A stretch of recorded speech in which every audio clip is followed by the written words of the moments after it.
Hi, Karolina. It's my pleasure to welcome you today to our beautiful talk. And Karolina Koszłka, I would like you to introduce yourself as an expert in your field. What are you doing, business-wise, training-wise? Good that you made sure that I know what you talk about. So, what am I doing? I'm an intercultural trainer and coach. Mostly, I deliver training for big corporations, but sometimes it happens that I work with the NGOs or the small entrepreneurs. And besides of this, I do coaching according to the Erickson methodology. How nice. Very short way. That's what I do. Yeah, that's a very wide, actually, area of expertise. And could you share with us what's your intercultural background then? Where are you coming from? Where are you based? What are you doing? How do you travel? That's a good question. That's actually the answer to why I became intercultural trainer, because my family is a bit unusual family, or maybe usual nowadays, actually, when I think about it. So it's unusual because I was born in Poland.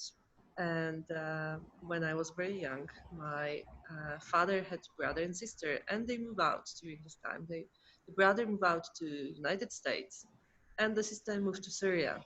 So we had a very nice mixture of culture, and I grew up in this mix of culture. And for me, it was completely normal that some of the people are wearing different clothes than another, that they eat different things than other people. And I was very used to the fact that they just speak different languages, and I felt it's completely okay. Why, when I became elder, I noticed that people are staring at us at the street when we go out together as a family, or that people are sometimes laughing from us, or sometimes that they're really jealous of the multicultural. So the reaction on our family was very weird and sometimes unusual, and sometimes very normal. So when I started to learn about it, I understood that it's quite normal. That for some people it was a shock to see a family like that. For some people it was daily life. Depends where they grew up. So that was my beginning. And then I became really passionate about traveling. I love to travel, as you, Basia. So I don't need to explain you that probably, yes. So traveling is a huge part of my life. Something what I hope I will never give up. And no matter what's happening in my life, I'm trying to include traveling into my private and personal life. So interculture is always around me, and I love meeting people from different cultures. I love chatting about their habits, about their perception of life. It's simply something what is exciting for me. It feels very good, and it seems like you are like a profound investigator and a very good ambassador of plenty of cultures. Karolina, I have a question about how you started your work as intercultural trainer.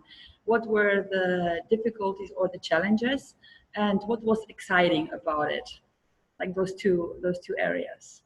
You remember? I know you were very long in the field. Maybe you could just remember what was really like. What did you encounter at the very beginning?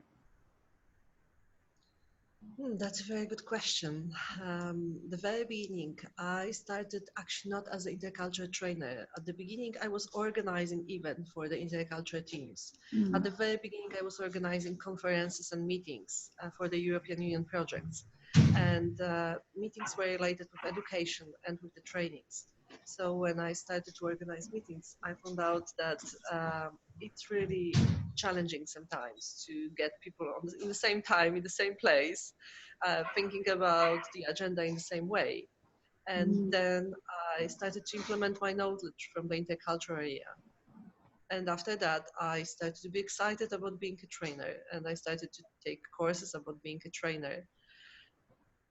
And that was my beginning, more or less. So I went smoothly from organizing events to delivering events and sharing my knowledge. So do I understand you correctly that first you have been working within a team, within the structure, and then you went to work on your own as independent trainer? Yes, exactly. Yes, exactly like that.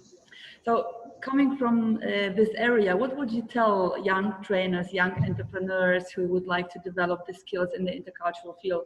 What should they focus on? What would be the really like the main focus they should get in order to move on?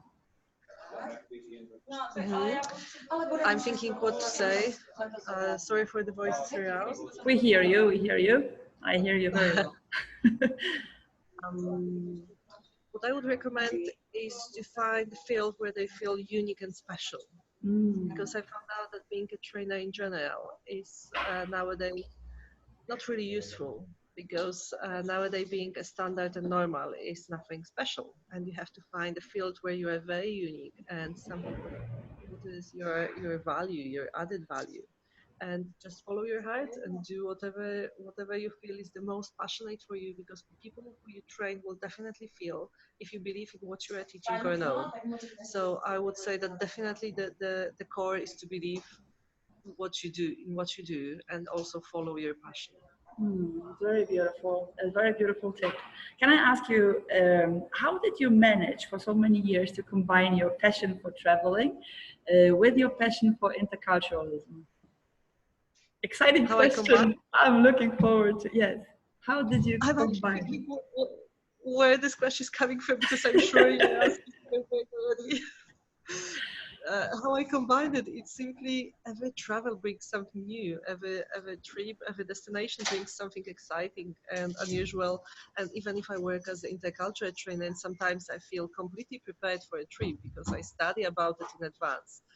Whenever and wherever I go, I'm always surprised, and I'm always amazed about what is happening. Yes, I'm surprised about the kindness of the people, and I'm surprised always with the fact that people are so different all over the world, but they have still core values very similar. Yes, they always want to have a good life. Sometimes good means something else, but good for themselves, and they also want to have a good life for their family.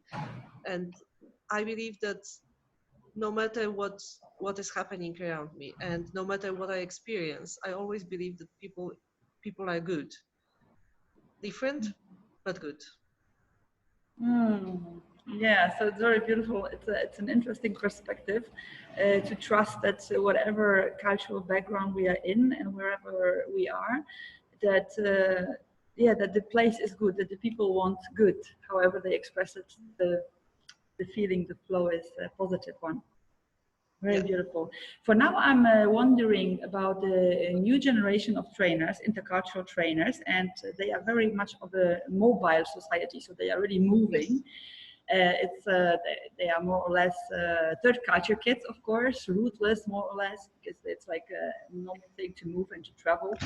And I wonder, from your perspective, coming from your perspective, how could they combine being intercultural trainer and kind of moving around? Is it possible? Do you have any free thoughts about it? Like not being really rooted in one market, market in one place, in one city, one country, maybe even. How is it possible? How is that possible? I think it's a lovely question for the future, and it really depends, because every change brings benefit, but also disadvantages. Benefit, I see that you are not limited. Yes, that first of all, it's so easy to get a knowledge. You just open Google and you get any knowledge you want. Yes, not always correct one, but there is some answer always. Yes. The same with the flexibility that you can deliver one training in Japan and the next day you can be in Singapore, and 2 days later you can deliver a training in Europe. It's a wonderful advantage for you, because as an intercultural trainer, you can share your knowledge globally. But what does it mean for you as well? It means that you have a bigger competition, because if you can travel over the world, others can do the same. And the second disadvantage is this would dismiss information or misinforming, because you can Google for whatever you want, but it's challenging sometimes to check if the answer is correct, which means you as an intercultural trainer, you have to find your way how to check if the information which you gain are the one which you can spread around. Yes. Yeah, fantastic. We are struggling a little bit with that issue. Not really struggling, but it's really like coming up. All the young trainers are asking very often, yeah, I travel around. How can I work? What is my content? Where can I place myself? And I'm really looking forward to us all these kind of giving the answers, like Yes. giving the expertise and what we think about it. So, Karolina, thank you so much. Do you have anything else to add, like to this for these young trainers or trainers who want to become intercultural trainers? I want to tell you that it's worth definitely. That this life brings really happiness, brings really added value to your life, and brings a reason to try. Because whenever I see the group of people, when at the beginning of training they have questions or objections, or they have their stereotypes in the brain, and at the end of the day, I see a small or minor change in them. I see that I'm influencing, I'm changing life of someone, yes.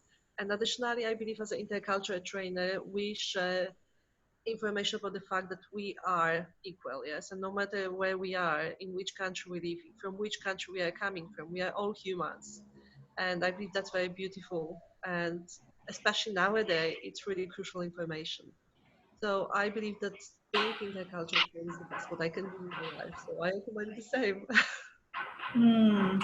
Yeah, it was a beautiful summary and beautiful, yeah, like let's say beautiful view from your perspective and beautiful sharing. So thank you very much for sharing your heart and your knowledge. And yeah, let's invite the other through the next generation of the intercultural trainers in our Exactly. field of Thank expertise. you. Thank you, Karolina. Have a beautiful day. A beautiful day myself. Bye.